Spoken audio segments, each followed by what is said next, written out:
My father led by example. He didn't sit me down and give me speeches. He just lived in a way that showed me what a man was supposed to look like. He was resourceful. When something needed to get done, he figured it out. He worked hard, not because anyone was watching, but because that's who he was. And he had a code, doing the right thing, not the easy thing, even when no one is watching. That last one is what I think about most now because it's what a personal code actually is. It's not what you do when there's an audience. It's what you do when no one is watching and the only person who knows is you. He showed me that quietly and consistently over the years. He also showed me how to treat a woman with respect and patience. He taught me to control my temper and to never lay my hands on a woman in anger. Walk away and re-engage when you're calm. I'm Cody DeLong, and this is King of Me. And I want to talk today about what happens to the men who didn't get that.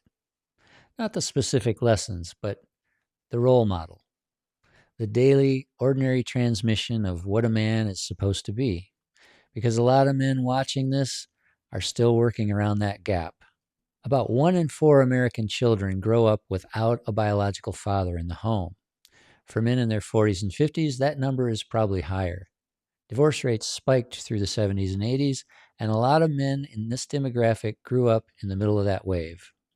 The research on outcomes is consistent.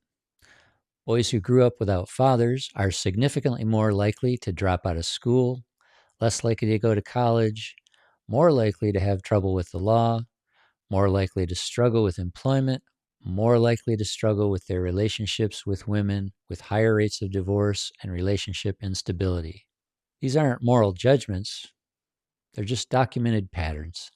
But the statistics miss the thing that's hardest to measure: the role model gap.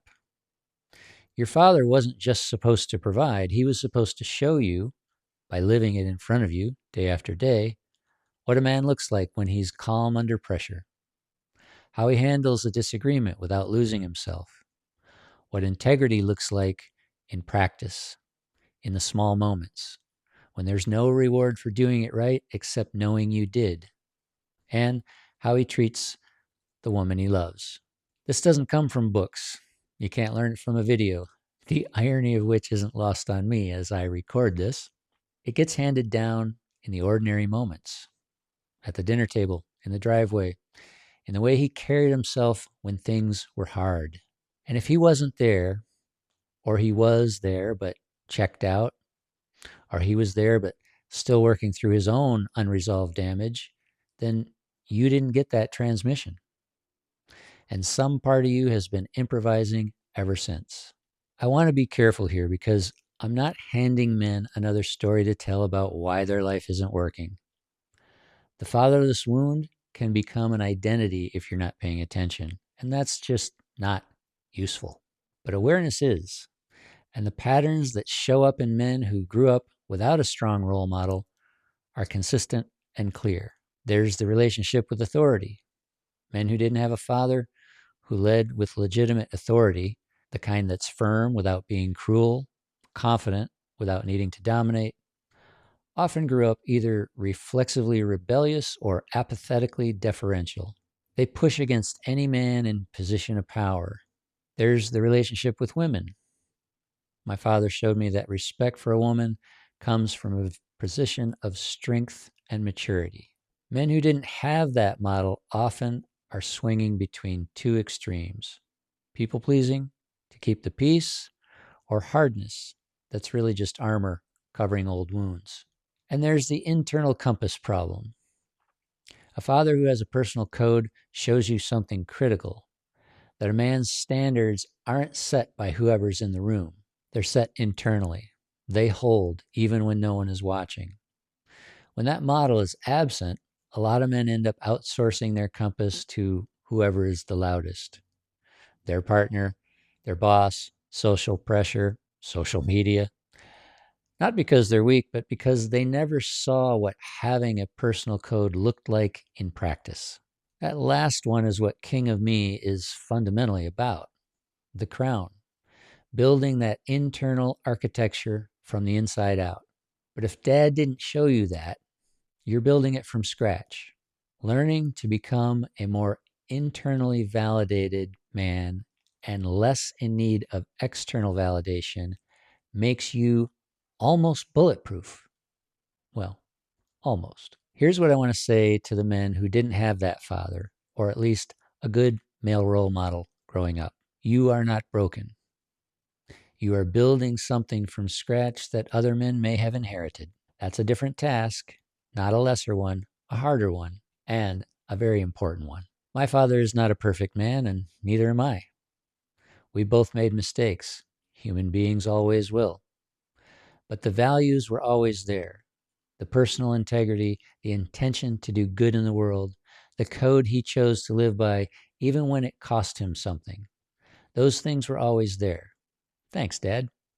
That's what I got, a template, a starting point, a man living in front of me who showed me that your character matters. A man who didn't get that has to go looking for it himself. He has to find the principles and test them and choose them rather than absorbing them from his dad. That's a longer road, but the man at the end of it has ownership of his values that will serve him well for the rest of his life. The danger is when men don't do the work at all, when they just run on whatever behavior got absorbed growing up, patterns never examined and never chosen. That's not sovereignty. That's inheritance by accident. You won't grow if you don't try. Father's Day is a complicated day for a lot of men. It's not always a celebration. Sometimes it's a reminder of an empty chair, or a man who is physically present but somewhere else entirely, or a relationship that was more damage than foundation. If that's where you are today, I'd suggest using it differently. Instead of letting it be a day about what you didn't get, make it a day about what you're going to give yourself. Start by naming the gap specifically. What did you have to figure out without a template? How to hold your ground without aggression? How to be in a relationship without disappearing into it? How to have a code, a real one, that holds when no one is watching? Name it, and then ask, what would a man who had that look like? And then, this is the crown work, start becoming that man because you're choosing it. And you can still find it in other men. A mentor, a community, a man who carries himself in a way that makes you think, yeah, that's it. There it is. Some of what you didn't get at 8 years old, you can still receive at 50. It looks different, but it's available. The man you are now is not determined by the father you did or didn't have. It's determined by what you do with what you were given or not given. The men I respect the most aren't always the ones who had the best start. Some of them built it from almost nothing, one decision at a time, without a template, without anyone showing them the way. They earned sovereignty, and that's something you can be proud of. If you didn't have the father you needed, you can still become the man you were always meant to be. It's not too late to design your own code. The King of Me field guide is linked in the description. 1 page, free, 2-pillar framework. It's a good place to start. Stop drifting, start leading.